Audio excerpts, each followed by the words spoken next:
আসসালামু আলাইকুম। কবিটি বাংলার পক্ষ থেকে সবাইকে স্বাগতম। শিক্ষার্থী, আশা করি ভালো আছো, সুস্থ আছো। কবিটি বাংলার সাথে আছে এবং পড়াশোনা করতেছে, যেহেতু পরীক্ষা খুবই সন্ধিকটে, খুবই সন্ধিকটে। আমার তোমাদের নিয়ে অনেক টেনশন হয় যে তোমরা পরীক্ষা হলে কি করবে, কারণ জানি তোমরা অনেকে ঈদের যে একটা আনন্দ, এটা আনন্দটা তোমাদের ছেড়ে দিতে একটু কষ্ট হচ্ছে, কারণ দীর্ঘ এক বছর পর আমরা এই রমজানটা পাই এবং দুইটা ঈদের ভিতরে আমাদের কিন্তু রোজার ঈদটাই বেশি আকর্ষণ করে, কারণ এক মাস সিয়াম সাধনা করার পর আমরা আমাদের আনন্দ করতে অনেক মন চাই। হ্যাঁ, শিক্ষার্থীবৃন্দ। আর সেই ক্ষেত্রে যেহেতু পরীক্ষা 10 তারিখে, নো টেনশন। পরীক্ষার এই যে 5-7 দিন বা 9 দিন সময় আছে, এই 9 দিন সময় কবিটেক বাংলার সাথে থাকো এবং স্পেশাল সাজেশন যারা নিয়েছো এটা দেখতে থাকো, ইনশাল্লাহ A+ তোমার জন্য অপেক্ষা করছে। শিক্ষার্থীবৃন্দ, আজকে গণিতের আরেকটা সম্পাদ্য আলোচনা করতে যাচ্ছি।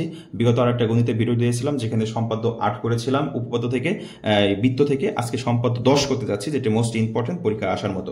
আর তোমাদের সম্পাদ্য 9 এটা বিগত 24 সালে পরীক্ষা আসছে, এই জন্য আমি এতটা ইম্পর্টেন্ট মনে করছি না। তারপর লাস্টের দিকে এটাও সমাধান করে দেওয়ার চেষ্টা করব।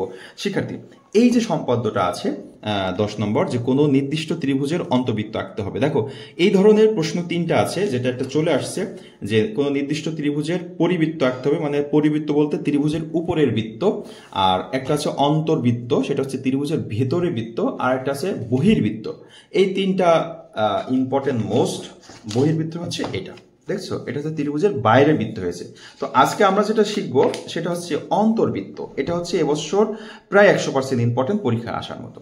শিক্ষার্থীবৃন্দ, তো এই অন্তর্বৃত্তটা যদি আঁকতে চাই, আমাদের প্রশ্নটা কিন্তু আগে বুঝতে হবে যে কোনো নির্দিষ্ট ত্রিভুজের অন্তর্বৃত্ত আঁকতে হবে। তার মানে আগে ত্রিভুজটা আঁকতে হবে, তার ভেতরে আমরা বৃত্ত আঁকবো। তো ত্রিভুজ যদি আমরা একটা এঁকে নিই, আমি সরাসরি তোমাদের প্রশ্নে চলে যাচ্ছি, অঙ্কনে চলে যাচ্ছি, একটু খেয়াল করবে। দেখো, প্রথমে এটা আমাদের সম্পাদ্য 10। হ্যাঁ, আমি একটু লিখে নিলাম সম্পাদ্য 10। ওকে, তো এই সম্পাদ্য 10 নম্বরটা আমরা যদি একটু জ্যামিতি বক্সে আঁকানোর চেষ্টা করি, প্রথমে আমাদের কি করতে হবে, ত্রিভুজ এঁকে নিতে হবে। তো তুমি যে কোনো একটা ত্রিভুজ যে কোনো মাপ এঁকে নিবা। হ্যাঁ, আমি একটা ত্রিভুজ এঁকে নিচ্ছি, একটু খেয়াল করো। যদি তোমার মাপ না থাকে তাহলে যে কোনো একটা ত্রিভুজ অঙ্কন করলেই তোমার হয়ে যাচ্ছে। হ্যাঁ, আমি মনে করলাম হচ্ছে একটা ত্রিভুজ আমি নিলাম। আর এই চিত্রটা আঁকার সময় অবশ্যই তোমাকে কম্পাসটা অনেক সুচালু করে নিতে হবে। তবে আমি আজকে তোমাদের একটা নতুন একটা টেকনিক শিখাবো, যেটা অনেকেই দেখবা যে এই সম্পাদ্য আঁকানোর সময় মিলাইতে পারে না। হ্যাঁ, ভুল হয়ে যায় টিচাররা যে পদ্ধতিতে করায়। আজকে আমি এমন একটা পদ্ধতি তোমাকে শেখাবো যেটা কোনো টিচার, তুমি এক কথা হচ্ছে 2 নম্বর চূড়ামি বুদ্ধি, এটা আমরা ছোটবেলায় বলতাম যে চূড়ামি বুদ্ধিতে সম্পদ রেখেছি। এই চূড়ামি বুদ্ধি আমি তোমাদেরকে শিখাই দিচ্ছি। কোনো শিক্ষক ধরার ক্ষমতা নেই, আমাদের ধরতে পারে নাই। আমরা যখন ছোট ছিলাম তখন আমাদের শিক্ষকরা আমাদের ধরতে পারে নাই। এখন আমি তোমাদের শিখাচ্ছি, তোমরা অঙ্ক করার পরেও দেখা যাচ্ছে আমরা যখন খাতা দেখবো, খাতা কাটবো, তখন এটাও আমরা বুঝতেই পারবো না তুমি কোন পদ্ধতিতে এঁকেছো। সেই পদ্ধতিটা আজকে তোমাদের শিখাচ্ছি। শিক্ষার্থী, কিন্তু যদি পদ্ধতিটা ভালো লেগে থাকে অবশ্যই লাইক করবে, বন্ধুদের শেয়ার করবে এবং যারা ফেসবুক থেকে দেখছো ফেসবুকটা ফলো করবে, শেয়ার করে দিবে। শিক্ষার্থী, কিন্তু প্রথমে এই চিত্রটাকেও তোমাকে এঁকে নিতে হবে। তারপরে আসো, চিত্রে এই ত্রিভুজের 3টা কোণ থাকবে, তাই না? একটা হচ্ছে এ কোণ আমরা মনে করলাম, আর একটা বি কোণ, আর একটা সি কোণ। এই ত্রিভুজটা তুমি কি করবা, প্রথম যে কাজ তোমার এই বি এবং সি কোণটাকে সমদ্বিখণ্ডিত করতে হবে। এতটুকু আগে করে নিতে হবে।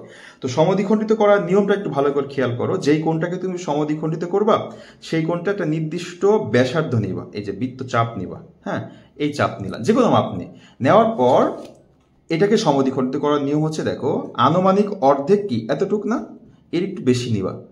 এই যে একটু বেশি নিচ্ছি, নিয়ে আমি কি করছি, এদিকে একটা বৃত্তচাপ অঙ্কন করেছি, আর এই পাশে যেখানে ছিল সেখানে আমি আরেকটা বৃত্তচাপ অঙ্কন করে দিচ্ছি। এটা আমার সমদ্বিখণ্ডিত হয়ে গেল।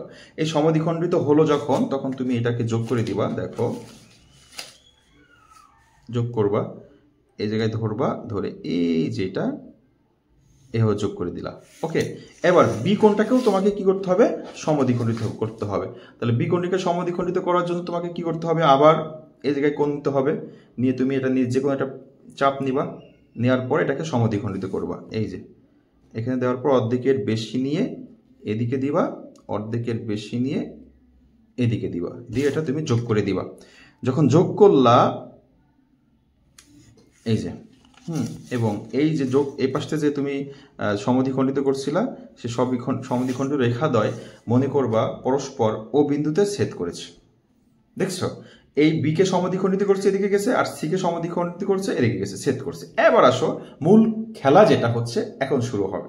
তুমি কি করবে দেখো, এমনি নর্মালি নিয়মটা হচ্ছে কি, নর্মালি নিয়মটা হচ্ছে আমরা যখন লিখবো তখন কি লিখবো, যে ও থেকে বিসির উপরে একটি লম্ব আঁকতে হবে। এটা তোমার মানে অরিজিনাল নিয়ম, বইতে যেভাবে পদ্ধতিটা করা আছে, কি করা আছে, যে ও থেকে বিসির উপরে লম্ব আঁকতে হবে। কিন্তু আমি আগে লম্ব আঁকবো না, আগে আমি বৃত্তটা অঙ্কন করে নিব। কিভাবে দেখো, এই জায়গাটা যেখানে ছেদ করছিল এখানে তুমি কম্পাসটা ধরবা, ধরে বৃত্ত যখন আঁকবা, অন্তর্বৃত্ত আঁকার মানে হচ্ছে ভিতরে একটি বৃত্ত আঁকতে হবে, কিন্তু বৃত্তটা এই বাহু এই বাহু এই বাহু তিনটা বাহুকে স্পর্শ করতে হবে।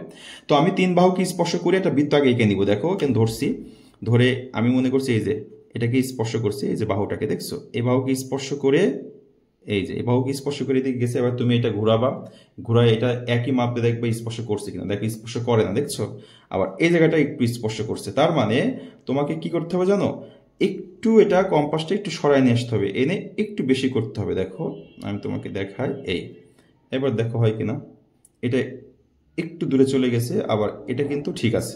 তার মানে কম্পাসটা আর একটু সরাইতে হবে এদিকে, এই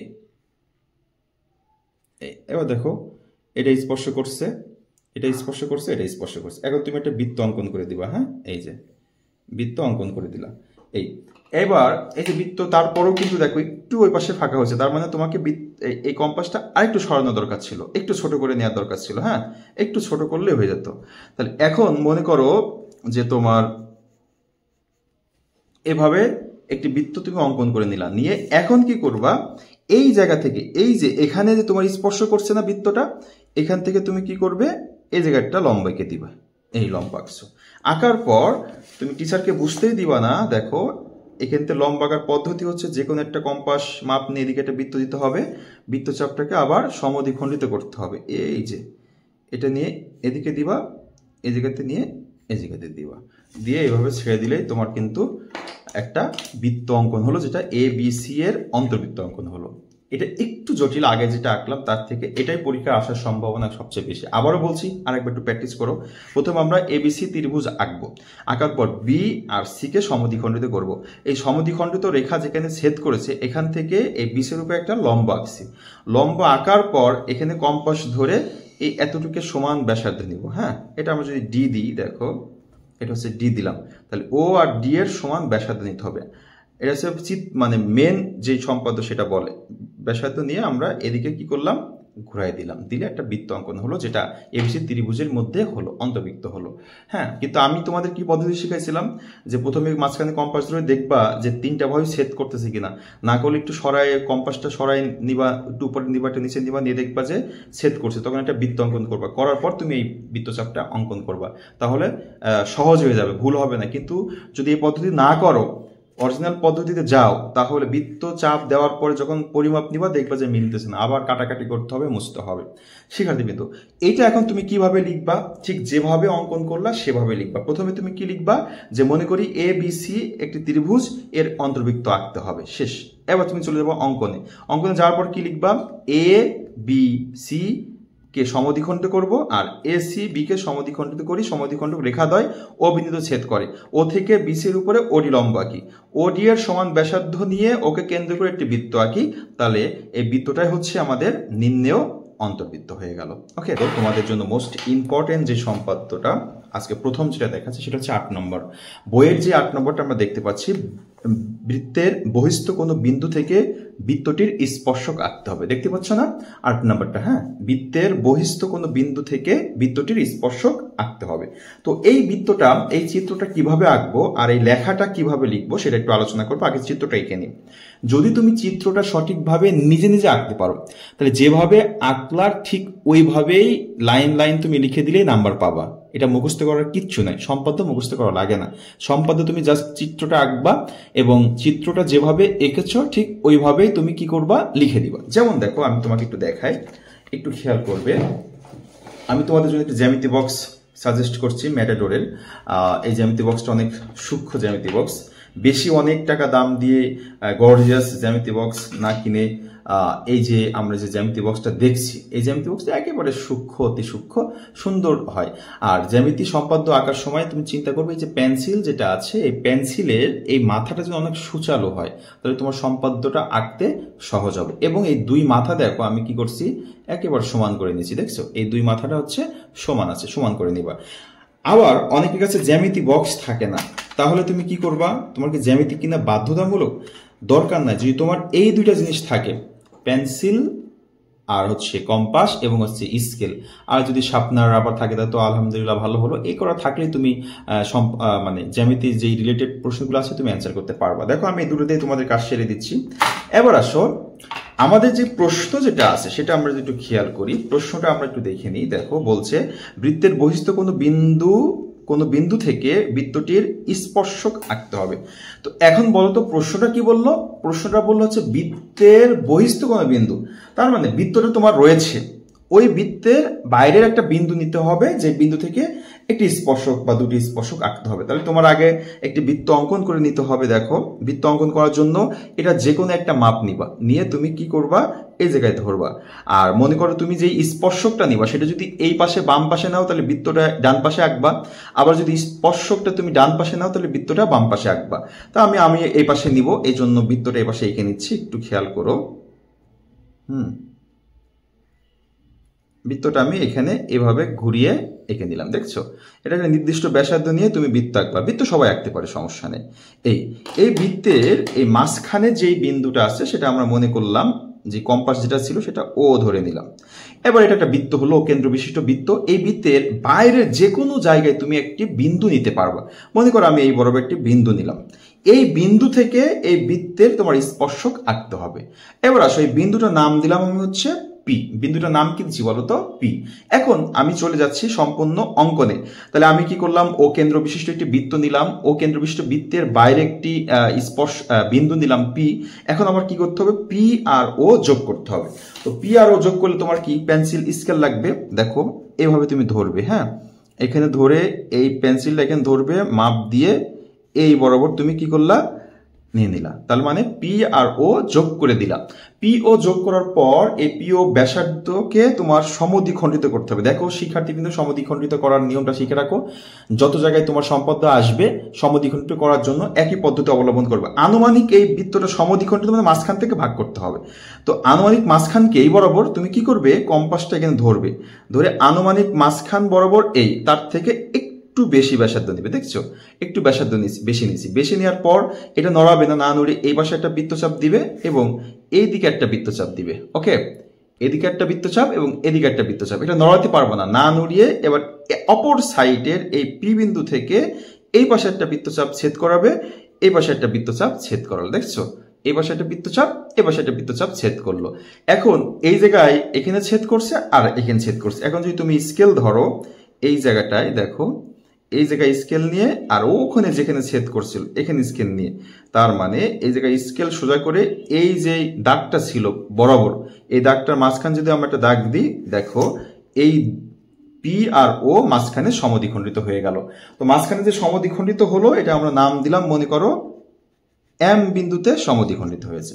এখন তোমার কি করতে হবে, কম্পাসটা এম বিন্দুতে ধরতে হবে, ধরে হয় পি অথবা ও এর ব্যাসার্ধ নিতে হবে। আমি মনে করলাম পি নিলাম, এই যে পি পর্যন্ত নিচ্ছি, দেখছো পি নিলাম, এই যে পি, এই পি ও এম পি নিয়ে এই পিতে যখন স্পর্শ করলো তখন তুমি এইটা না নড়িয়ে একটি বৃত্ত এঁকে দিবা। দেখছো এটা না নড়িয়ে আমি একটি বৃত্ত অঙ্কন করছি। এই বৃত্তটা দেখো একেবারে এই ওতে ছেদ করছে আবার পিতেও ছেদ করছে। এবার আসো এই ও কেন্দ্র বিশিষ্ট এই বৃত্তটা কিন্তু তোমার আগের বৃত্ত ছিল, আর আমরা এখন বহিস্থ বিন্দুর থেকে আমরা এই বড় বৃত্তটা অঙ্কন করলাম। এই বড় বৃত্তটা ছোট বৃত্তের দেখো দু জায়গায় ছেদ করছে, একটা হচ্ছে এই জায়গায় ছেদ করছে, তুমি এটা নাম দিবা হচ্ছে এ, আর একটা হচ্ছে এখানে ছেদ করছে, এটা নাম দিবা বি। তাহলে এই এ এবং বি যদি আমরা পি থেকে স্পর্শ করে দিই, দেখো এ এবং এই পি যোগ করে দিলাম, তাহলে তোমার এখানে একটা বৃত্তের সাথে স্পর্শ করে একটা রেখা চলে গেল, এটাকে আমরা বলবো স্পর্শক। আবার এই পি আর এ যোগ করে দিব, হ্যাঁ পি এ যদি যোগ করি তাহলে দেখো বৃত্তকে স্পর্শ করে আমাদের একটি রেখা চলে আসলো, এটা হচ্ছে একটা স্পর্শক। তাহলে এটা আমাদের একটা বৃত্তের বহিস্থ একটা বিন্দু ছিল পি, পি থেকে বৃত্তের উপরে স্পর্শক অঙ্কন হলো। এই যে চিত্রটা আঁকলাম ঠিক যেভাবে এঁকেছি এভাবে যদি তুমি লিখে দিতে পারো নাম্বার পাবা। এখন আসো দেখো আমি কিভাবে বলছি। আমি যে আমাদের কি ছিল বলতো, এই ও কেন্দ্র বিশিষ্ট কি একটি বৃত্ত ছিল না, তো আমাদের লিখতে হবে সাধারণ নির্বাচনে, বিশেষ নির্বাচনে লিখতে হবে মনে করি ও কেন্দ্র বিশিষ্ট একটি বৃত্ত, আর পি হচ্ছে বহিস্থ বিন্দু, পি থেকে ও কেন্দ্র বৃত্তের উপরে স্পর্শক আঁকতে হবে। এটা হচ্ছে আমাদের বিশেষ নির্বাচন। অঙ্কনে আমরা চলে যাব। অঙ্কনে যে কি করব, পি কমা ও যোগ করি, তারপর পি ও কে এম বিন্দুতে সমদ্বিখণ্ডিত করি, এম পি অথবা এম ও এর সমান ব্যাসার্ধ নিয়ে একটি বৃত্ত অঙ্কন করি যা ও কেন্দ্র বিশিষ্ট বৃত্তকে এ এবং বি বিন্দুতে ছেদ করে। তারপর পি কমা এ আর পি কমা বি যোগ করি, যোগ করলে আমার কি হলো, পি এ আর পি বি দুটি স্পর্শক অঙ্কন হয়ে গেল। এভাবে লিখলে তুমি কিন্তু 100% নাম্বার পাবে। শিক্ষার্থীবৃন্দ, তো আমরা এটা আমাদের মূল বইয়ের যে 8 নম্বর সম্পদ্যটা আছে বৃত্তের, সেটা আজকে সমাধান করার চেষ্টা করলাম। আশা করি তোমরা বুঝতে পেরেছো। এটা এখন বাসায় পেন্সিল, কম্পাস, এক কথায় জ্যামিতি বক্স দিয়ে তুমি হাতে কলমে শিখে নিবে, যেন তোমাকে আর ভুগতে না হয়। পরীক্ষার হলে আসলে যেন সঠিকভাবে লিখতে পারো। একটা বিষয় মনে রাখবা, সম্পন্ন কিন্তু চিত্র অঙ্কনের উপরে নাম্বারটা তোমার বেশি দেয়। চিত্র যদি ভুল হয় 1 নম্বরও কিন্তু তুমি পাবে না। হ্যাঁ, আর চিত্র ঠিক হয়েছে, লেখায় যদি ভুল হয় তো তুমি নাম্বার পেয়ে যাবে। সবাই ভালো থাকবে, সুস্থ থাকবে, কবিটিভ বাংলার সাথেই থাকবে। যদি ভিডিওটি ভালো লেগে থাকে তাহলে অবশ্যই এটি লাইক করবে, বন্ধুদের মাঝে বেশি শেয়ার করবে। আর যারা ফেসবুকে দেখছো কবিটেক বাংলাকে, অবশ্যই ফেসবুকে ফলো দিবে, বন্ধুদের মাঝে শেয়ার করবে, কারণ অন্যদেরকে শেখালে তোমরাও কিন্তু নিজেরাও একটা প্রশান্তি পাবে। সবাই ভালো থাকো, সবার জন্য শুভকামনা রইল, দোয়া রইল। আল্লাহ হাফেজ।